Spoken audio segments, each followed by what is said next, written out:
Hey, this is Cheryl back with you from Farmhouse Frugally. This is the third Thursday thrift flip, which I'll tell you about in a bit. But before that, I want to show you the amazing deals I got this week. I can't even believe it, for crafting from a place going out of business. Rolling pin for $1. These transfers from a Prima redesign, and I ended up with 3. Look at these beautiful birds. I can't wait to do the white on something black that I have. A gorgeous floral, which would be so lovely on a dresser, but may end up getting cut up. And then this beautiful third one, which is a bunch of different fruit, very summery. So I'm really looking forward to using that. One of those zebra angled brushes, and some paint in a beautiful off-white color, linen, that is usually very expensive. I'll tell you the total at the end. And then I got 3 of these Restore and Finish. My husband uses these for clock repair as well, but it definitely comes in handy. So 3 different colors of that. Now, that entire thing equaled $145. I paid $40. I can't even believe it. So today I am going to thrift for you several things I have around my home, for my home. Fairly simple. I have been wanting to do a rolling pin for a while, but I saw $8, $9, $10 for them, and I'm like, that's ridiculous. So when I saw this one for $1, I thought, perfect. Because last Valentines I had done these blush colored things. I'll attach the video in the description. And I wanted to make up this to match. So I mixed up a custom paint color that was going to be as similar as I could with that heart and another wreath that I have. And just painted the handles in that. It is kind of a rosy blush pink. And then once the handles were done and dried, then I took out a couple of scraps for IOD transfers that I had. And this first piece was really just a stem of a flower, and it was really long, and I just thought it would be kind of cool to sort of wrap around the rolling pin, and then just cut it where I wanted to cut it, rub that off. You've seen this a million times, so you know how to do this. And then lift it, rub it, burnish it with the plastic. And then I went through the rest of the stash and I found a similar colored flower and put that on top of the stem, just to give me a very simple blush feeling in my kitchen area, where I tend to do some of these colors for springtime. Generally speaking, my house is fairly neutral, but I like a pop of color here and there, and so that is what I am doing here. Using a mixture of clear wax and the dark antiquing wax, I am going over the whole thing with a brush and wiping that back, because a number of the other wooden items in my kitchen have a darker tone to them. But certainly if you do this, you can keep it with a clear wax or even a white wax. You do not have to use this antique color, or you can water that down significantly with water to give you a much lighter color. And I did wipe it back a few times once it was finished, just to get that tone that I was looking for. And absolutely love the way that came out. I did sand a little bit with just a little sanding block on the handles to just give that a little bit of a distress. And then I did a little clear wax first on the handles and wiped that back before I added some of that darker wax, because I knew that I didn't want to go too much over the blush pink. I wanted to keep that, but also to make it look like it matches and to distress that. And then once that was good and dry, I had this basket in my kitchen with some greenery in it. It had been holding a red roll-in pin for Christmas time. I just replaced that with this one and some wooden spoons and think it came out very beautiful. So that matches some of the other Valentine's blush type items that I currently have displayed in my kitchen. I don't usually decorate very much for Valentine's Day, but I do like to have a pop here and there.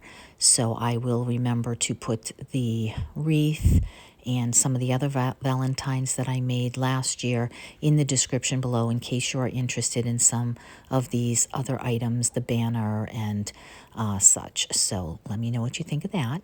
Now today is a third Thursday thrift flip with these lovely ladies. They asked me to be their co-host. I am honored this month to do that with Elizabeth, and she is now from the Rustic Chicks Design, and Tammy from the Rusted Willow, so make sure you check out their channels below.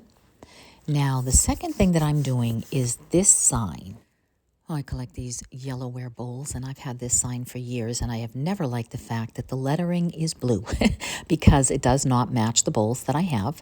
So I took out a color that I thought closely matched the stripe that is on the bowl, which is in a burgundy color, and I painstakingly went around and just painted in every one of these letters twice with a fine brush with the color in the burgundy. That's what this video is kind of all about, just sort of adding some of the items that I have in my stash, using them up, using them in a different way, or just in a different area of my home. So these are really simple things.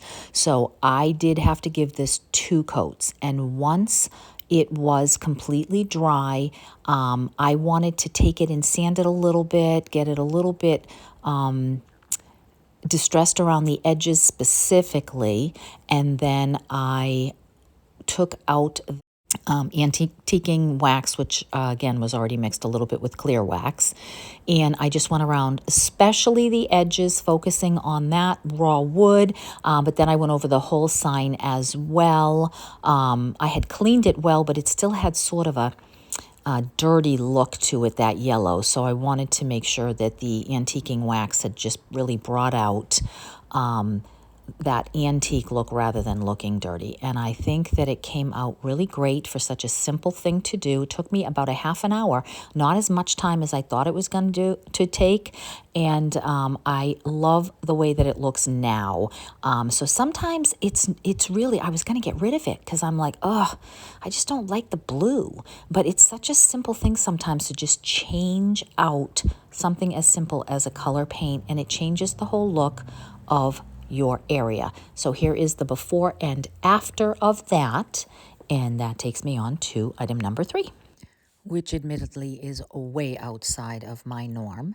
I saw this leather face at the Goodwill bins, and I thought I would give it a try. I had this Comfort and Joy Christmas sign, and it was kind of worse for wear, so I took a sanding block and sanded away some of the edges and cleaned it, and then took that mask and glued it after I painted it in just a quick coat of the white chalked paint and distressed it. And that was all that I did to that to sort of bring out the beautiful features in that face, which was made somewhere in Iran. I thought it was very unique. So I thought that was different for those people who like something outside of the typical farmhouse or what have you. And then on to the next 2 items, 4 and 5, are actually going to go in my bedroom. Some of you have already seen what I've been doing on my wall with some watercolors. And I had 2 frames that we had gotten at the dump, and I wanted to use them up, get them out of my stash, and also continue on with that wall that I've been working on. This black wooden one just took 2 coats of the white chalk paint, and that is Annie Sloan Pure White. While that was drying, I moved on to the second frame. Now this one is a silverish color, and I just went lightly over this with one coat of that same color because some of the other frames have a silver or a gold peeking through. And honestly, you can't tell the silver from the gold because there's so much white, so it just has a metallic look to it. I cleaned the glass, and then I went out to the graphics fairy and I printed some watercolor landscapes as I have been working on. This was a little darker than I wanted compared to some of the others that I had, but it was free, and that's kind of what I was going for, not having to purchase something. So I just wrapped that around the cardboard backing that came with it. I taped that back. I put the glass back in and put the frame together, and then I did hot glue it. I went back to the first frame, gave that a second coat of that chalk paint, and then once that was dry, I had also decided to take a little bit of the rub and buff that I had worked with on a couple of the others that were wood because they didn't have that gold or silver color to pop through. So this, I just used my pinky, just went around a couple of edges and added a little bit so that it looks a bit like the paint had chipped off and that there was a metal frame underneath, just to give it a cohesive look to the other art that I have in my bedroom.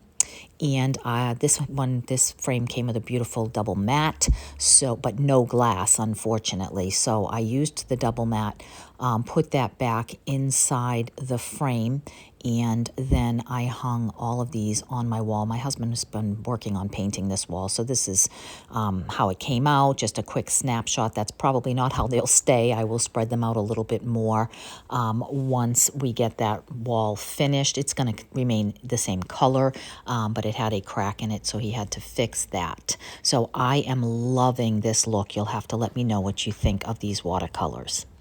And on to number 5. This is a cute sign my husband had picked up on the good table at the dump. The black was a little worse for wear, and I am just not a fan of the letters and the arrows in the center of this. Probably should have attempted to sand it as it was a tiny bit raised, but I just went ahead and took out my black chalked paint and a fine brush and went over it. Now, it took me 3 coats to get rid of this center, and then once that was done, I went over the entire rest of it very carefully with that detail brush to touch up all the black areas. I wasn't exactly sure what I wanted to do with this, but I knew that I wanted to get rid of that. And so this can be sprayed once we have a decent enough day with a poly top coat. And that really will be all there is to this because I think it matches the bench, and the other pink pillows that I have here will be cute for Valentine's Day. So again, very, very simple, nothing, too complicated with this particular video. But I am glad to have some of these basic items touched up, and I hope that you will come back again when I do some that are a bit more in depth. So I thank you for stopping by. Don't forget to check out the playlist with all the beautiful creations that others have made in this Thrift Flip Challenge. And I will see you in the next one. Thanks for stopping by. Take care.